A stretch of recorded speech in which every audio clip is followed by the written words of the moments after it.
I am about to start with astronomy and cosmology. Okay.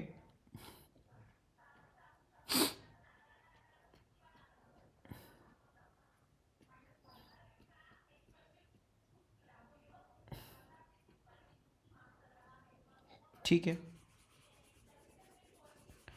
ये छोटा सा भी है, लाइक अब शायद अब आज कंप्लीट हो जाए, शायद सुबह तक कंप्लीट हो जाए, लाइक 8 क्वेश्चन ऑल। बहुत कम आता है। ओके। ओके, सबसे पहला क्वेश्चन है कि what is meant bye luminosity of the star. इसकी डेफिनेशन लिखते हैं। Total power of radiation emitted by the star, क्योंकि मार्किंग स्कीम की ही डेफिनेशन सब याद करते हैं एज और रिचुअल। ठीक है।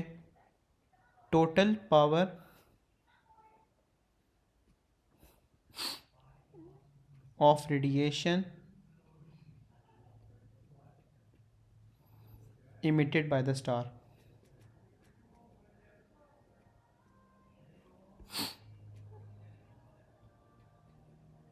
क्या है?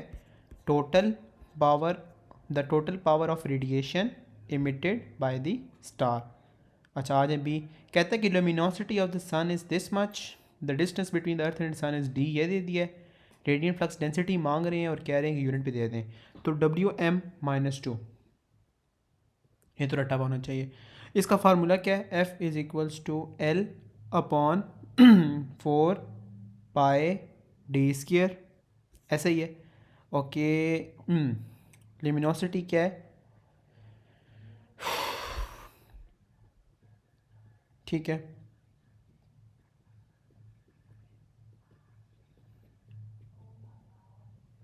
इसका स्क्वायर इसका आंसर आ रहा है 1340। सही। अच्छा, अगला क्वेश्चन है कि use B part to calculate the mass that is converted into energy per second in the sun. ठीक है। सो अब आपको पता होना चाहिए इसका फार्मूला क्या है। E=टू mc²। ऐसे ही है। और आपको पता है कि लिखा हुआ है कि एनर्जी कन्वर्टेड पर सेकंड इनटू सन। सो बेसिकली वो कह रहे हैं कि अब आपके पर सेकंड लग गया ना, तो अब आप ये समझेंगे यही आपकी एनर्जी है। सही। ओके। ये आ गया 1340 मास 3 × 10⁸ का स्केयर।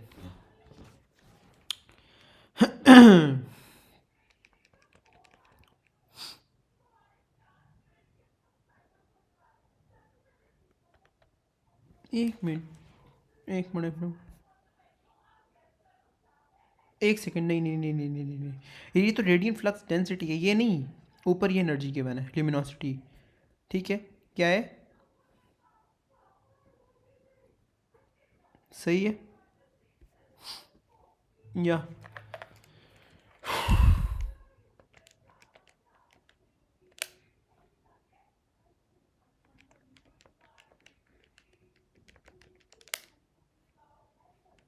ये आ रहा है 4.25 10⁹ ठीक है।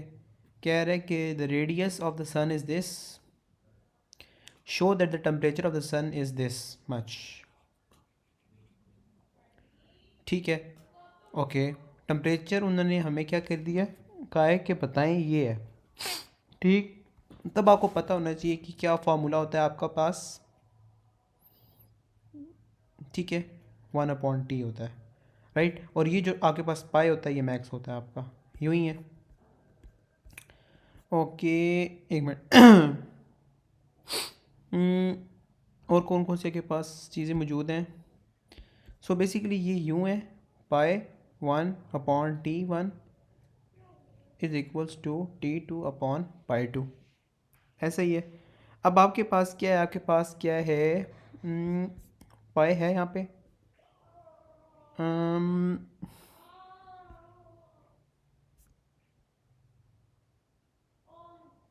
हम्म,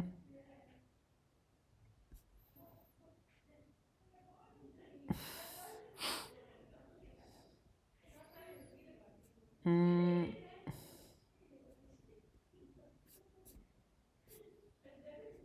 एक मिनट, मैं फर्स्ट टाइम कर रहा हूँ ये मैं खुद भी क्वेश्चन। एक सेकेंड।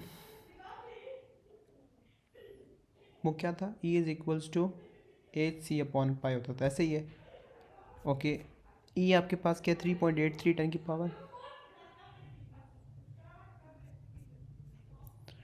की पावर 26, ये 6.63 इंटू 10 की पावर -34 होता था ना, मुझे याद नहीं है।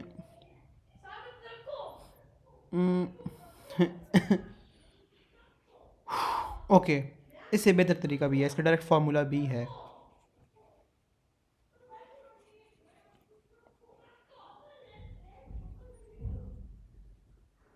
ठीक है, ओके, इसका फार्मूला डायरेक्ट क्या है, L 4 पाई स्क्वायर T की पावर 4, ऐसे ही है। ओके, लिमिनोसिटी ऊपर गिवन होगी 3.83 10 की पावर 26।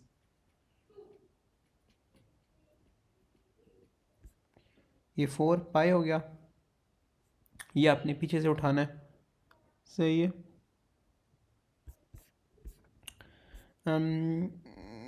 ठीक है। मैं मार्किंग स्कीम से इसकी वैल्यू उठा रहा हूँ, मुझे पता नहीं क्या है। 5.67 डेटा बुलेट से मिलेगी, -8 है, 5.67 10 की पावर -8 या ओके। और फिर क्या है यहाँ पे, अच्छा इसके साथ क्या था, मैंने गलत लिखा है, आर स्क्वायर था, मैं फर्स्ट टाइम फॉर्मूला लिखा है 4 pi omega r square t की पावर 4, और रेडियस अब आपके पास गिवन है 6.96 10 की पावर 8 का स्क्वायर टी पावर 4। इधर से टी को सब्जेक्ट बनाएंगे तो आंसर आएगा 5770 केल्विन। ठीक है, अच्छा आगे आ जाए। कह रहा है कि wave of the for the maximum rate of emission occur when the sun is this much, temperature of the series is this, use information from D to determine the wavelength of the light for which the maximum rate of emission occur from the series. तो यहाँ पे हम लगा सकते हैं, ठीक है। यहाँ पे सन का निकालना है हमने, so just let it be max, सही है।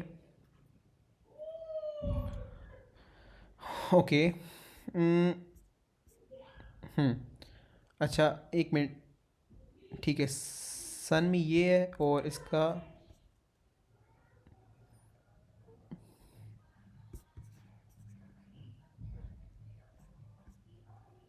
ठीक है, सन का दे दिया उसने, सॉरी।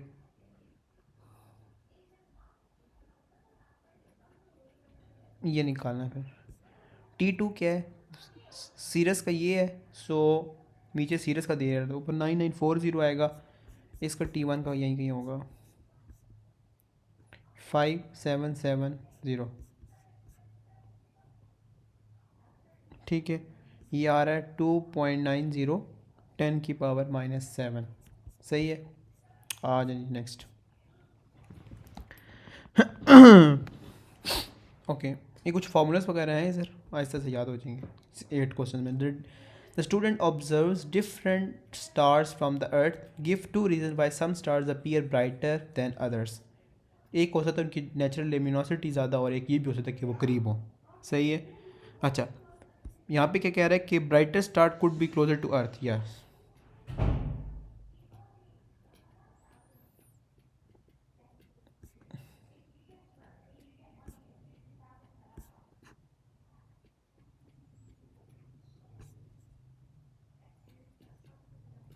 ठीक है, और क्या है, brighter star could have a greater luminosity, दोनों मेरी बातें सही थी।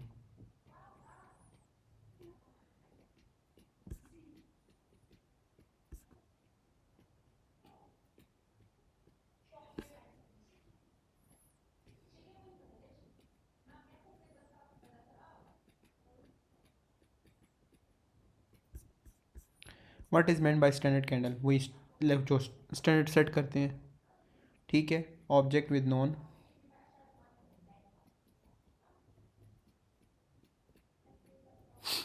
luminosity, object with known luminosity, ये स्टैंड सेट कर देते हैं।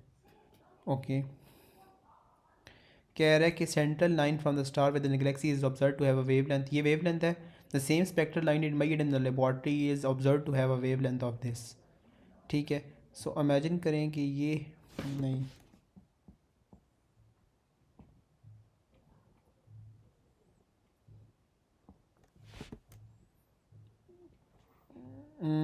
ये एक्सपेरिमेंट के लिए आसान होगा। ठीक हो गया। कह रहे कि इमेजिन करिए ऊपर आपका ना, ऊपर से, हाँ ये आपका लैब क्या है, लैब का कितना है, इतना आया है, और ऊपर से उसका ज़्यादा आया है। ठीक है, तो ये आपका लैब का आया है, ये आपका किस का आया है, गलेक्सी का है। तो इसका क्या हो रहा है कि वेव लेंथ आपकी आगे बढ़ रही है। सही है, ये इमेजिन करिए ये येलो थी, ये भी येलो वाली है, ये आगे हो रहा है, तो ये समझे कि रेड शिफ्ट है। सही है। सो अब कैसे करेंगे हम इसे, लेमडा पाए सादा पाए c upon v, c upon v होता है ना, ये वी अपॉन सी होता है, मुझे पता नहीं है, वी अपॉन सी होता है। अच्छा, लेमडा पाए दोनों से माइनस करेंगे,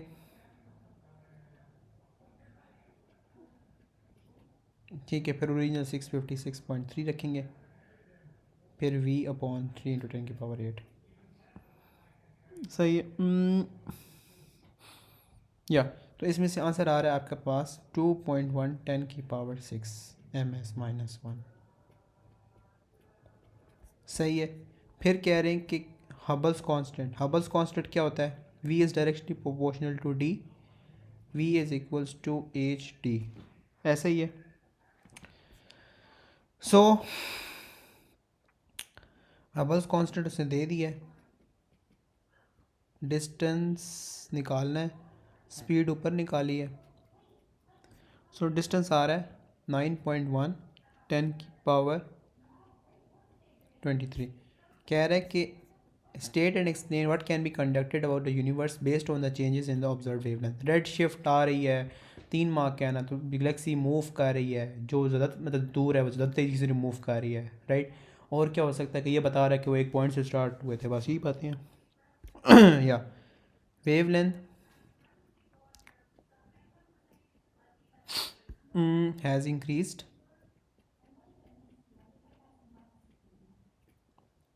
ठीक है।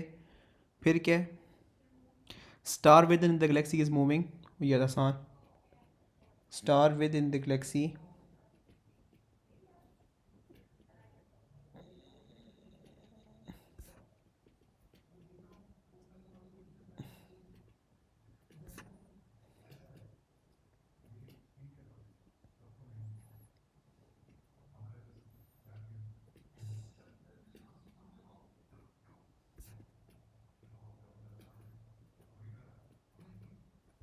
ठीक है।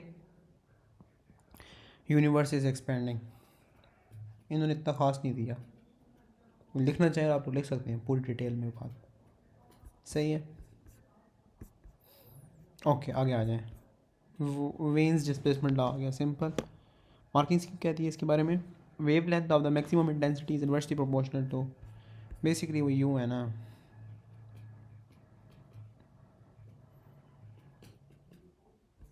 ठीक है। ओके, अब इसको डिस्क्राइब कैसे किया हुआ इन्होंने, wave length of maximum,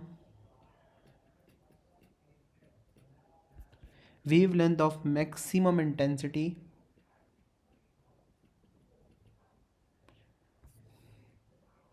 wavelength of maximum intensity is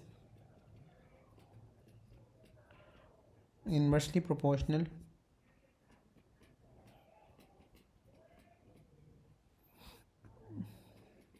thermodynamic temperature।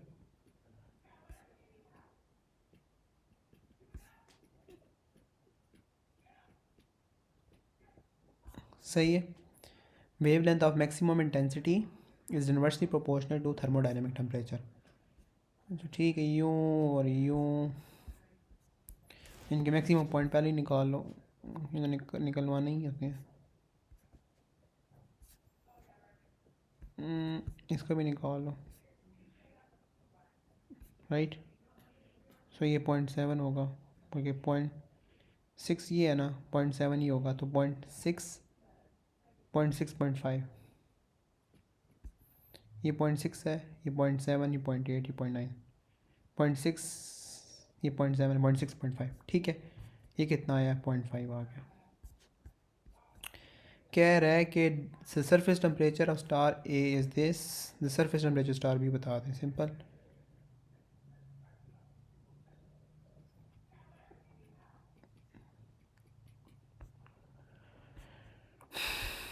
Star ए का कितना है? 0.5, स्टार ए का फिर 5800 यहाँ डालें, राइट, ऊपर T2 डाल दें, यहाँ नीचे 0.65 डाल दें, राइट। ये आ रहा है 0.5 अपॉन 0.65, 5800 से मल्टीप्लाई करें, आ रहा है 4461 आ रहा है,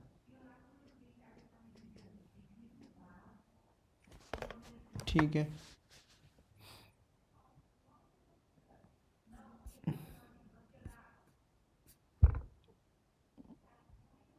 हम्म,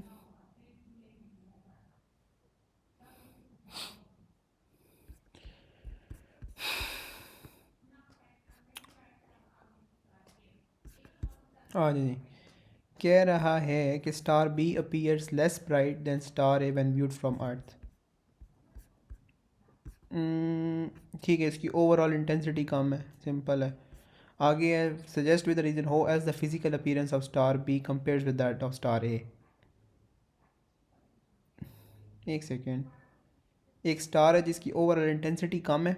अच्छा, एक और चीज़ है कि इसकी जो वेव लेंथ है ना कम है, सरफेस टेम्परेचर इसका हायर है, ऐसा ही है। इसका क्या है कि एक मिनट, क्या पूछ रहा है? स्टार बी कंपेयर करना है स्टार ए के साथ, तो स्टार बी का क्या है, इसकी इंटेंसिटी ज़्यादा है, तो आपके पास कम आ रही है, ठीक है, okay.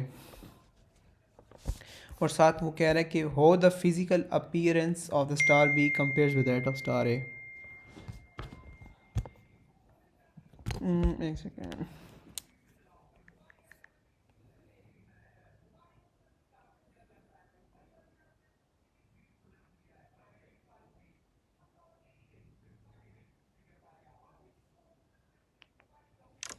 okay. Physical appearance of star B with that of star A, right? Okay. Star B has greater wavelength, ठीक है, ओके। जब आपके पास V max is inversely proportional to T, इसका क्या मतलब है कि अगर आपके पास क्या है, ग्रेटर वेवलेंथ है, तो सरफेस टेम्परेचर आपके पास क्या है, कम है, तो कलर विल अपीयर रेडर। इससे पहले कंफ्यूज हो जाएं, रेडर मतलब ठंडा, यहाँ मैं ठंडा लिख रहा हूँ उर्दू भाइयों के लिए, सही है। ये वाला दुनिया का ठंडा नहीं है, दूसरा ठंडा है। What is meant by the red shift being correct, ठीक है। कह रहा है कि apparent wavelength,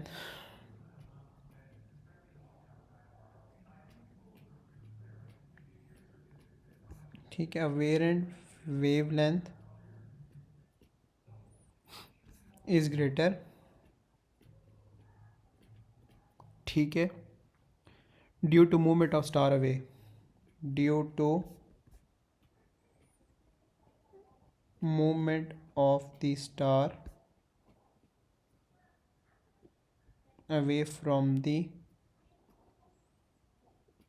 observer. How the cosmologists are able to determine that light from a distant star has undergone redshift. कम वो आपका स्पेक्ट्रम कंपेयर करते हैं वो यू और फिर यू वाला, इस तरह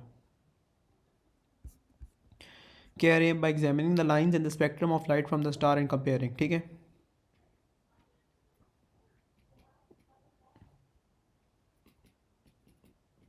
By examining the lines in the spectrum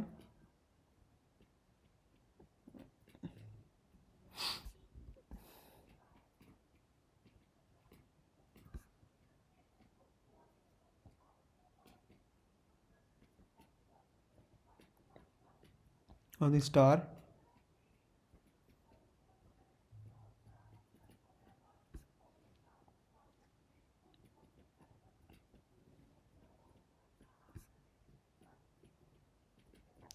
ठीक है by examining the lines in the spectrum of the light from the star and comparing them with known spectrum apparent wavelength related to movement of star away आसान सा था आ जाए ये total है ही आसान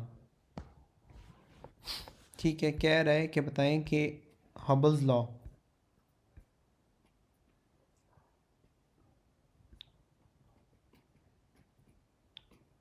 ठीक है ये क्या है speed is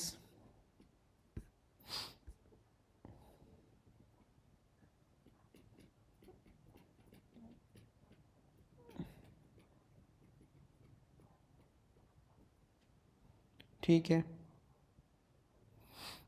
wait speed is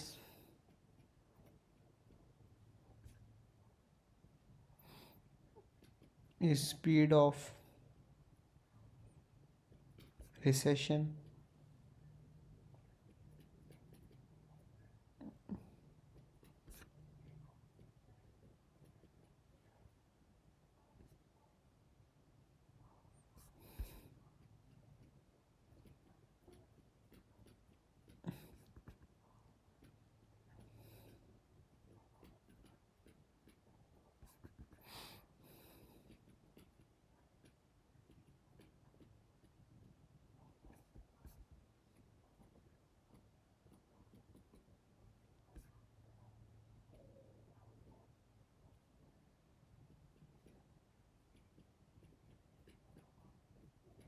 ठीक है क्या है कि speed is proportional to distance where speed is speed of the recession of the galaxy from observer और क्या है and the distance is the distance of galaxy away from the observer दोबारा पढ़ने speed is speed of recession of the galaxy from observer and the distance of galaxy away from the observer हो cosmologist use how cosmologists use observation spectra from stars in the distant galaxies to determine the universe is expanding ठीक wavelength कोई spectrum वाला भाई यार ख़त्म हो जाओ हाँ वेवलेंथ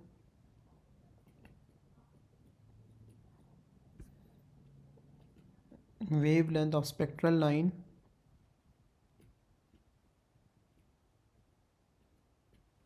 are greater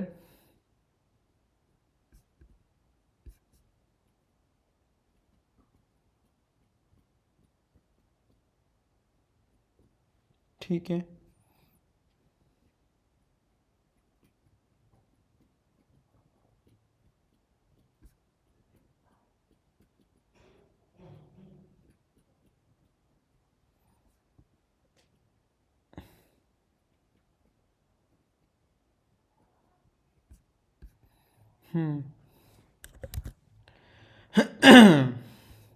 ठीक है speed is the speed of recession from the Galaxy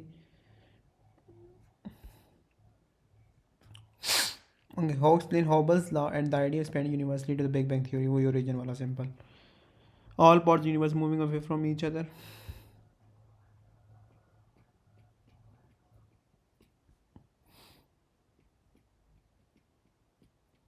all parts of universe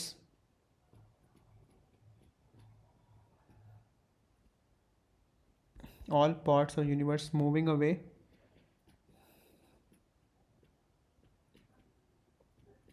ठीक है all parts of universe moving away from each other more distant object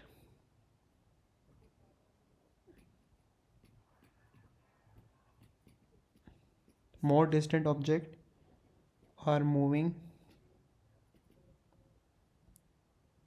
away faster simple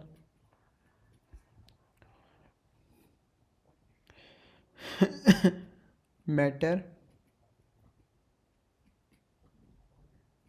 must have been close together सही आज जी Highest in similar use. Mm, speed is proportional to distance.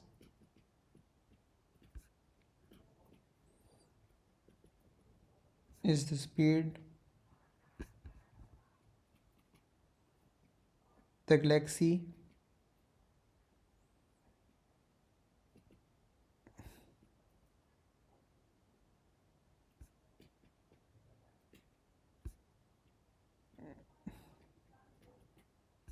and distance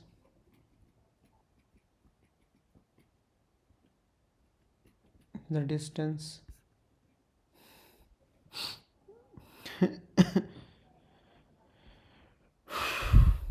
and distance is the distance of galaxy away from observer. ठीक है,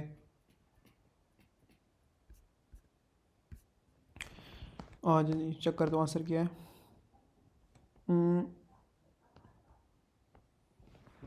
ठीक है, कह रहा है कि the star of luminosity this radiant flux density बता दें। ठीक,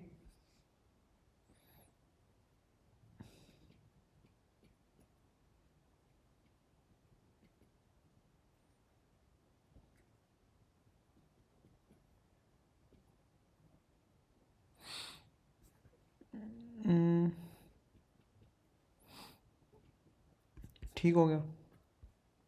Star in a distant galaxy, the spectral line of light from the galaxy is known to have a wavelength this 492 increase कर गई है, सही है। ठीक है, galaxy is moving away.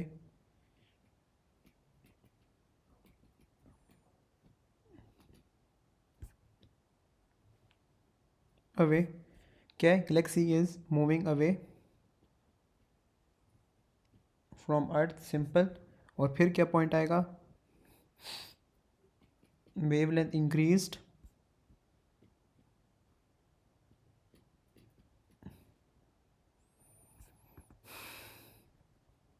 Due to red shift.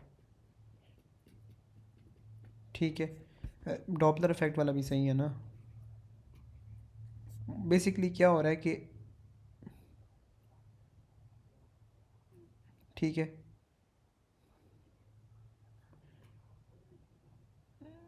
ठीक है, कुछ तो आपस में डिस्टेंस इसका इंक्रीज करता जा रहा है, सही है।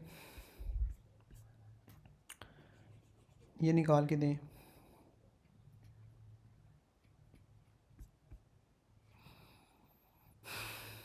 इस फॉर्मूले के जरिए ना भी है तो एक और है।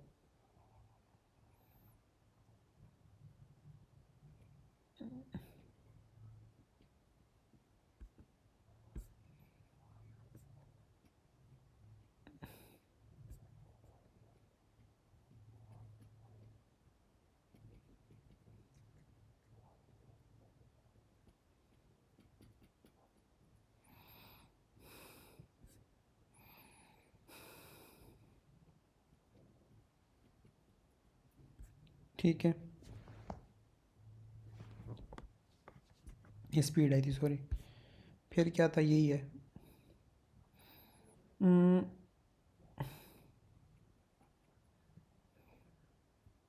मैं असल में थक गया हूँ। डिस्टेंस कितना है, 1.8 10⁻²4। सही आंसर आ रहा है 2.1। ठीक है, ओके, 2 क्वेश्चन रह गए हैं, नहीं 2 थे, 3 है। What is meant by the luminosity, अभी हमने यहाँ पे किया है। Total power of radiation emitted by the star.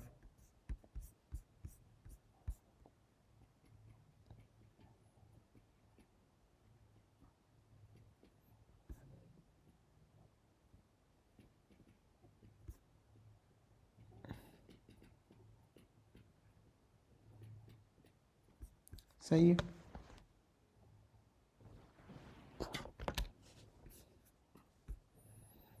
हम्म, हम्म, हम्म,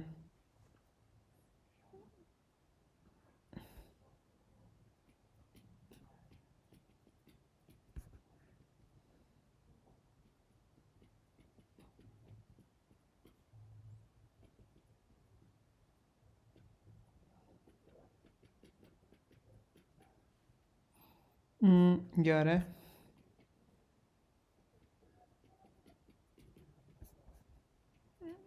फिर क्या था, 4 पाई r² ऐसे ही था। लिमिनोसिटी कितनी है, 4 9 पॉइंट,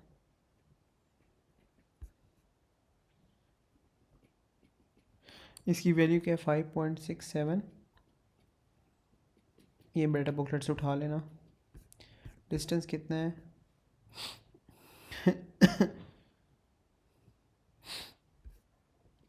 निकालना है। टेम्परेचर कितना है, 98304। ये आ रहा है 1.22 10⁻⁹। कह रहा है कि how the surface temperature may be determined from the wavelength spectrum. ठीक है, तो ये हम कैसे निकाल सकते हैं।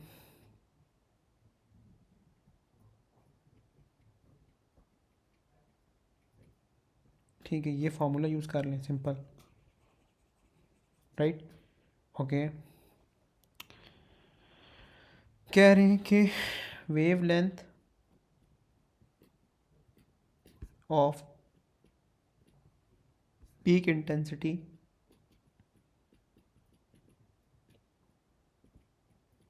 determined the spectrum of star। सही है।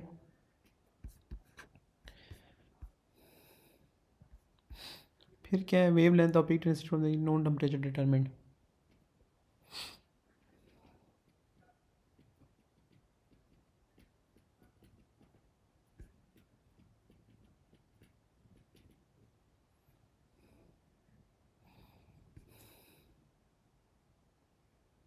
Wave length off peak intensity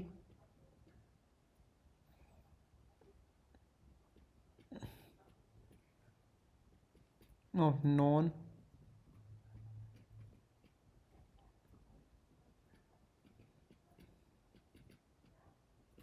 ठीक है।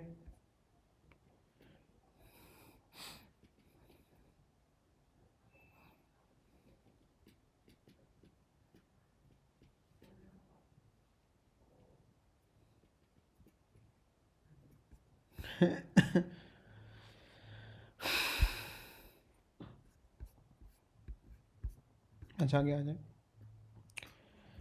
Use visible part of the emission spectrum from hydrogen in laboratory.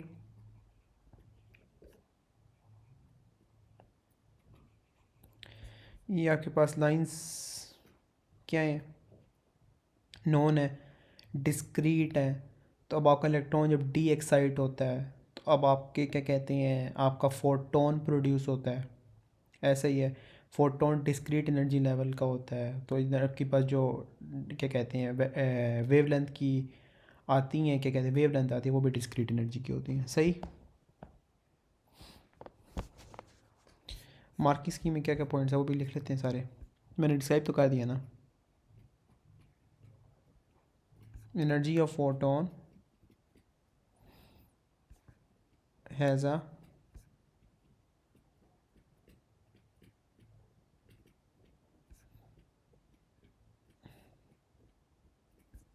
ठीक है, क्या energy of photon has a corresponding frequency. अगला लिखा हुआ है change in electron energy level emits a single photon.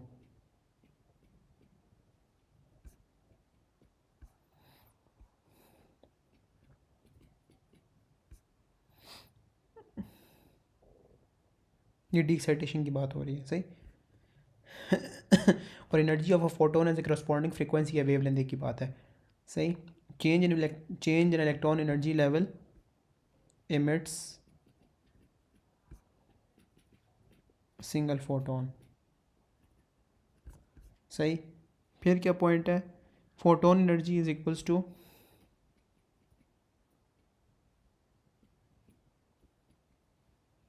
Difference in energy level.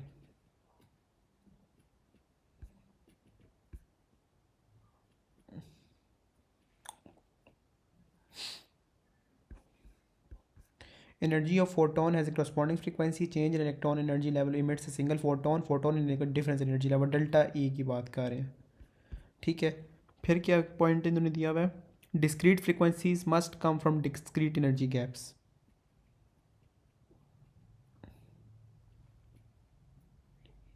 Discrete frequencies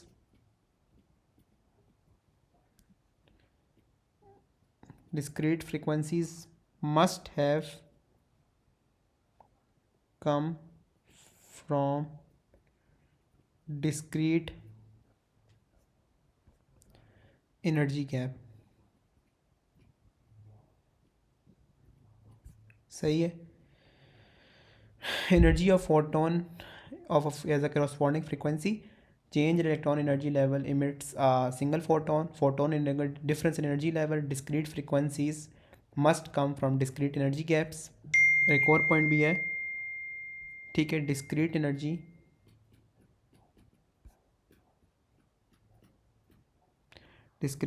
changes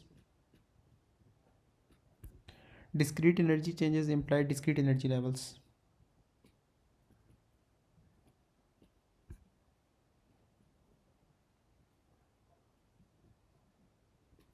सही। क्या क्या, energy of photon has a corresponding frequency change in electron energy level emits a single photon, ये दोनों आसान है। Photon energy is equals to difference in energy level, ये भी आसान है। Discrete frequencies must come from discrete energy gaps, ये थोड़ा सा चलो हार्ड है। Discrete frequency must come from discrete energy gaps, और फिर लास्ट लिखा हुआ है कि discrete energy changes implied discrete energy levels, ठीक है, यहाँ इम्प्लाई लिखना भूल गया। सही, ओके।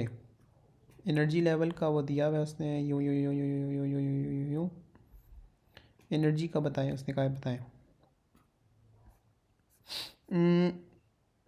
ठीक है, बताएं जी। ओके,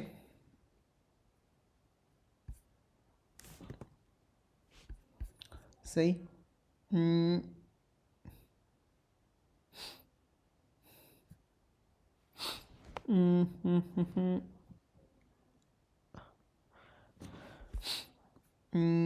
ओके, आपके पास 3.4 है, -1.51, फिर आपके पास AC आ जाता है 6.63 10 की पावर -34 और 3 इंटू 10 की पावर 28। सही है। और फिर नीचे क्या चाहिए मुझे,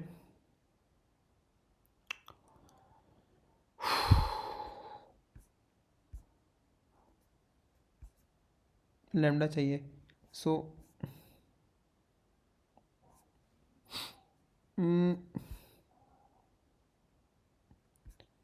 सबसे अलग ही है, सबसे अलग ही है अब यहाँ पे, ठीक है। सो 658।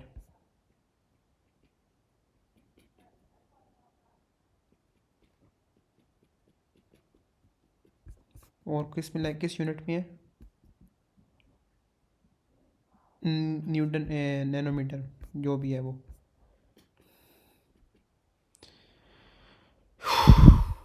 यहाँ पे आपके पास एनर्जी आ जाएगी 1.51। सही, ये भी ठीक हो गया। Okay, the same part of the emission spectrum from hydrogen is observed from star in a distant galaxy. The number indicate a wavelength. The spectrum shows the same pattern with different wavelengths. State the name of the phenomenon that give rise to the change in the wavelengths. Redshift. What is the phenomenon shows about the motion of the galaxy? Moving away simple, हलवा mark. लिखा हुआ है कि use one of the lines in figure 9.1 corresponding 9.3 determine the speed of the distance collected relative to the observer.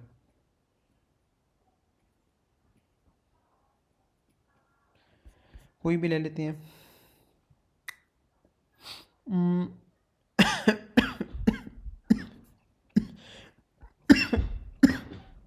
ये पहले पकड़ लेते हैं 411 और 429। 429 और 411।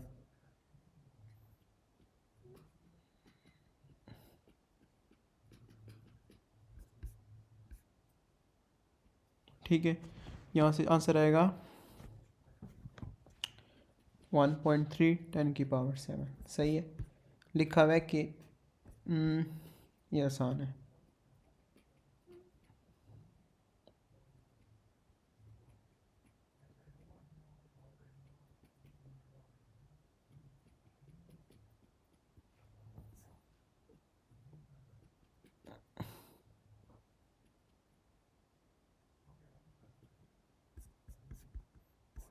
ठीक है, लास्ट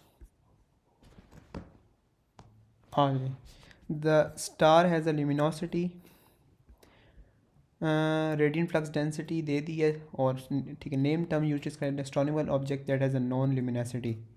स्टैंडर्ड कैंडल।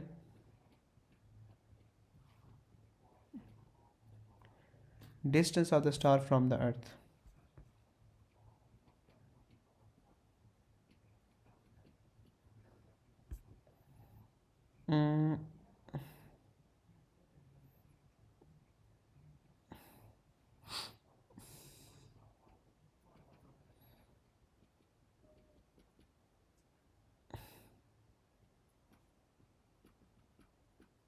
ठीक है, डिस्टेंस आएगा 3.8 10⁻18। अच्छा आगे आ जाए। The sun has a surface temperature, ये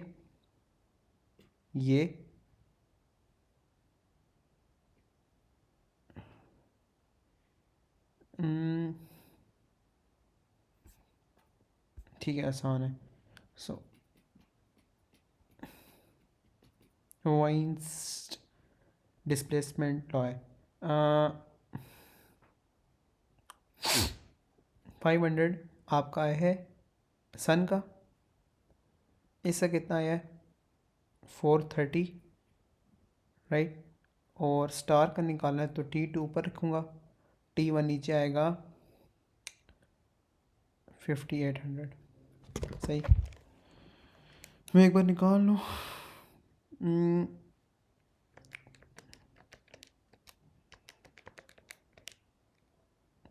6744 आ रहा है, ठीक है, which is basically T2 674418, which is 6700 to 2 decimal places।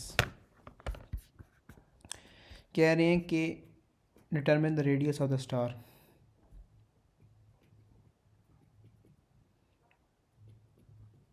यही था। तो 4.8 10⁻29,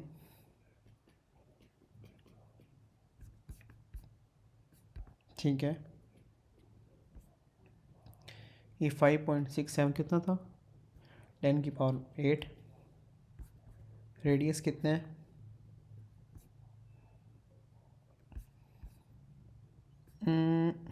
ना 3.8 10⁻। अच्छा, रेडियस निकालना, सॉरी, और T⁻4 ये स्टार 67 आपके पास आ रहा है 10। सही है, ये हमारा होता है। इसका भी टॉपिकल्स कंप्लीट होते हैं। सही। अब हम 2-3 रिवीजन क्लासेस रखूँगा मैं, ठीक है, और फिर उसके बाद हम पूरे सिलेबस की बार रिवीजन करेंगे। फिर हम रिवीजन भी क्या करेंगे, गो थ्रू करेंगे जो किया हुआ है जल्दी जल्दी, रिवीजन वगैरह एवरीथिंग, और फिर उसको फिर हम पास्ट पेपर पे आ जाएंगे 3-4 डेज़ में। सही। अल्लाह हाफ़िज़।